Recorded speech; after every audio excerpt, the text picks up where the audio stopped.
ప్రియమైన సోదరీమణులారా, ఈరోజు మనం చాలా అందమైన ఒక ఆత్మీయ గీతం గురించి మాట్లాడుకుందాం.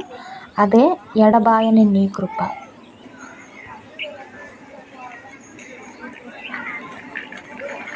ఎడబాయని నీ కృప నన్ను విడువదు ఎన్నటికీ. ఎడబాయని నీ కృప నన్ను విడువదు ఎన్నటికీ. యేసయ్యా నీ. కొన్ని క్షణాలు ఆలోచించండి. మన జీవితంలో మనల్ని ఎడబాయని వారు ఎంతమంది ఉన్నారు? స్నేహితులు, ప్రేమించిన వ్యక్తి, కొన్నిసార్లు మనం కూడా. కానీ ఈ పాట చెప్తుంది ఎడబాయని నీ కృప అంటే ఏంటి? మనుషులు వదిలిపెట్టచ్చు, కానీ దేవుని కృప ఎప్పుడు మనల్ని విడిచిపెట్టదు. యువతగా మనం చాలా ఒత్తిడిని ఎదుర్కొంటున్నాం. పరీక్షల్లో ఫెయిల్ అయితే మనం విలువ లేని వాళ్ళం అనిపిస్తుంది. ఉద్యోగం రాకపోతే దేవుడు మర్చిపోయాడని అనిపిస్తుంది. రిలేషన్షిప్స్ ఫెయిల్ అయితే మన జీవితమే ముగిసిందేమో అని అనిపిస్తుంది.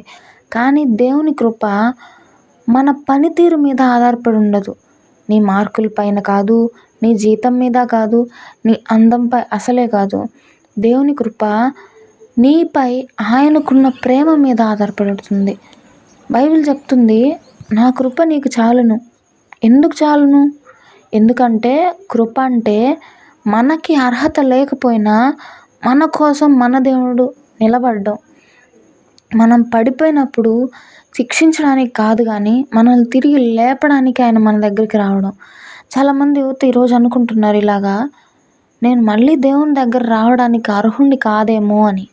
కానీ ఈ పాట చెప్తుంది కృప ఎడబాయదంట. నువ్వు దేవుణ్ణి వదిలినా దేవుడు ప్రతి ఒక్కరిని మీ హస్తాలతో ముట్టి శక్తిని, బలాన్ని, ధైర్యాన్ని ఇచ్చి నడిపించమని మా ప్రభువును లోకరక్షకుడునైన యేసు నామములో అడిగి వేడుకొని ప్రార్థిస్తున్నాం తండ్రి. ఆమెన్. నమ్మిన వారు ఆమెన్ చెప్పండి.